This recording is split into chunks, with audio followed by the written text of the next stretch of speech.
China has been spending millions to get U.S. media to print communist propaganda.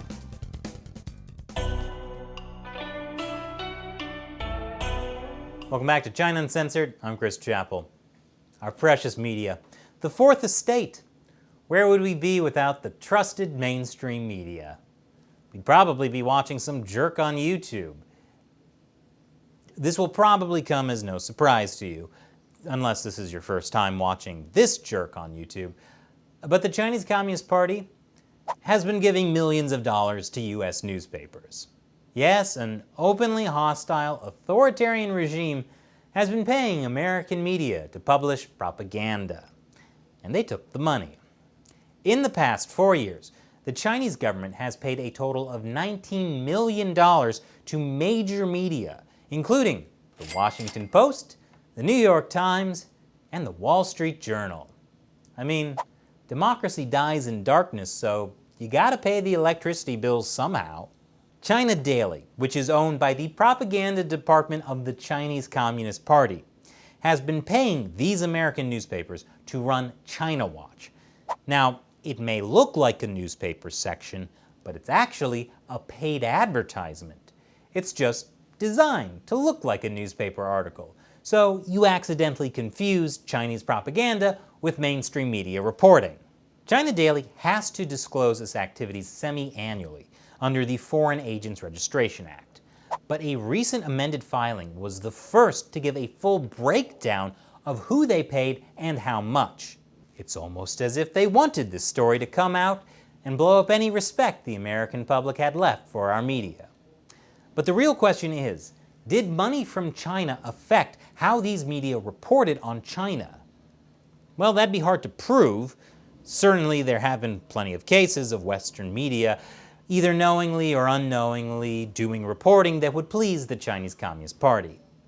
Did Chinese money influence foreign policy to write articles criticizing Trump's phone call with the president of Taiwan? Did the millions paid to the Washington Post result in critical reporting of the trade war?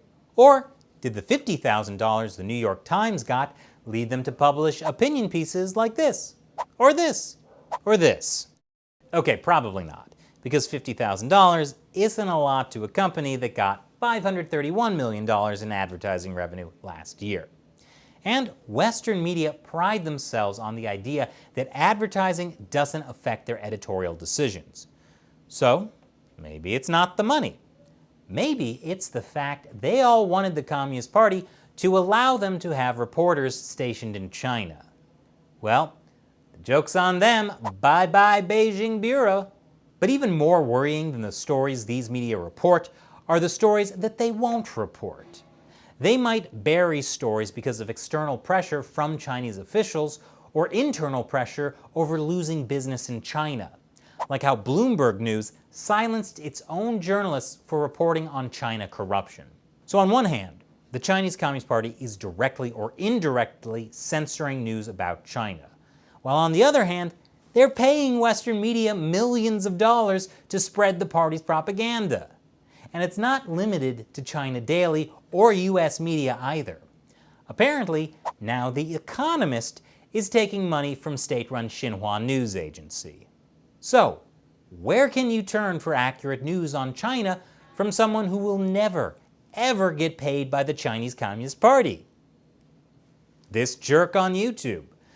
Unfortunately, China Uncensored is on a platform that has censored insults to the Chinese Communist Party and demonetizes videos about sensitive topics like the anti-CCP protests in Hong Kong. That's why this show is mostly funded by viewers like you, who contribute to us through the crowdfunding website Patreon. I call our supporters the China Uncensored 50-Cent Army. As a thank you to them, I answer their questions at the end of the show. Today's question comes from Straven. Can the WHO continue to operate as usual despite America pulling out alongside our massive funding support? The World Health Organization. Another supposedly independent body we were supposed to be able to rely on, but sold out to the Chinese Communist Party instead. Now, that's a very good question. The U.S. was the largest single contributor to the WHO, about $450 million a year, until Trump announced at the end of May that the U.S. would stop funding them. Because they have failed to make the requested and greatly needed reforms, we will be today terminating our relationship with the World Health Organization. China, on the other hand, contributes only about $40 million per year. But if you're a fan of the WHO, don't worry, they'll survive. Their biggest funder now is the Bill and Melinda Gates Foundation.